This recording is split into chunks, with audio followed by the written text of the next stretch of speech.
The whole point was to try to find a way to practice internet debate without destroying ourselves, to get the computers to learn from mistakes we couldn't afford to make. Except I never could get the players to learn the most important lesson. What's that? Futility. That there was a time when you should just give up. What kind of lesson is that? Did you ever play tic-tac-toe? Yeah, of course. But you don't anymore. No. Why? Because it's a boring game. It always ends in a tie. Exactly. There's no way to win. The game itself is pointless. But back on the forums, they believe you can win an internet debate, that there can be logic and reason, and people acting in good faith. Welcome back to another review here on Mummified Games. Today, we are going to be taking a look at a satirical role-playing game where you play as a social justice warrior made by Nana Decibel. Social Justice Warriors is a game where you take the concept of fighting trolls on the internet and being a social justice warrior, and then mapping like terms to fantasy actions and events. The game's concept is rather smart. We already had terms like this in the real world. People being trolls, social justice warriors being a mindset as well as a parallel to classes in tabletop RPGs. White knighting, retort, and riposte. You know,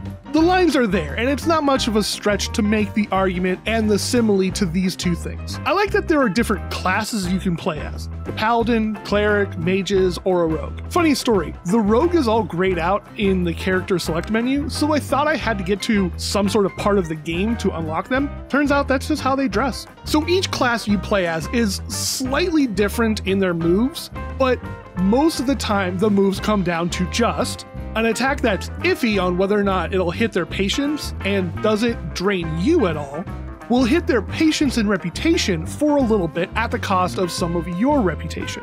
Will attack their reputation and hit yours, but not as much, or straight up block the troll and try to regain your patience and reputation in some way. I could mention the actual goal of the game as well. So it's your job to go online and fight trolls. Big ones, small ones, some as big as your head. And you can beat them by hitting their two different life bars. One of them is their patience, and the other is their reputation. Both are awkward to deal with in their own right. You also have these two health bars of your own to manage as well. But as I said in the list of examples of attacks, you may have noticed that there are a lot of attacks that take away from your own totals of patience and reputation, and only one that actively tries to refill the two bars. That's because the second most apparent commentary that the author is trying to make is that there is no winning at this game. The game doesn't have a story that you need to follow. It's an arcade, endless grind of trolls that you need to fight. There's no big bad that shows up at the end. It's just keep fighting and hopefully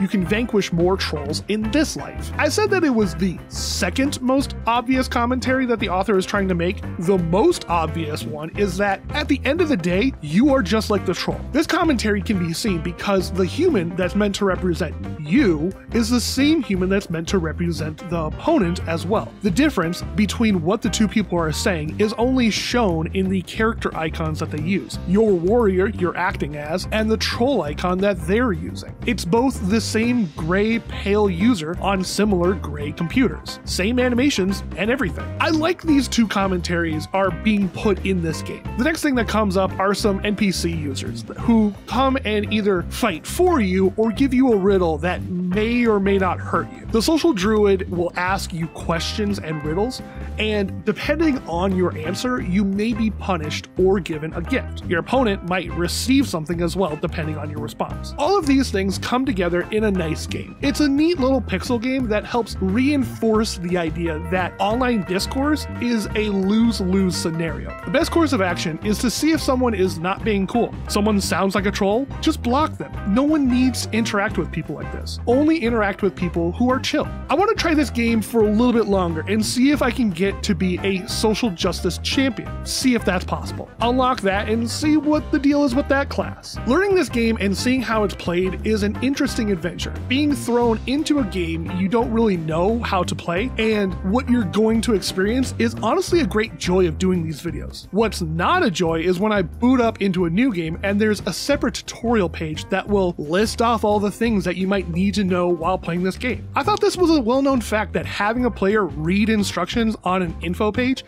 is a cardinal sin of game development that was done away with a long time ago, along with splash screens that show you what all the buttons do on your controller. That's not what I want to see when I'm recording the footage for my first impressions. Now that I'm diving deeper into what the how to play page says, I'm only just now learning about the social justice champion and other things that come about, like how at the end of a round, your patience and rep will go up. But if you use personal attacks, you won't gain reputation. Okay, that's good to know, since that's how I was winning most of my battles. I don't think I made it much further than 10 trolls being defeated in a single life. Maybe knowing that bit of info, I would have made it farther. One thing that was neat was the social justice bard, who sang a song about previous characters I played as a way to boost the current character I was working as. Neat to know that info carries over to other playthroughs. This game is fun. I like it now that I've had some time to play through it and get a good feel for its structure and flow. Also feels good to know that I don't share any viewpoints with the trolls in this game. Could you imagine all of a sudden a bad person in a story saying something you agree with? Awkward for sure. What do you all think about this game? Those of you who have played this game, what was the highest level you made it to? Was there something cool that you saw that I just didn't get to? Or if you haven't played this game, are there any other satirical games out there that seem to make a commentary on internet life or just socializing in a chaotic world we're currently living in? I know that I've been covering a lot of games that have ties to greater outside world we're dealing with,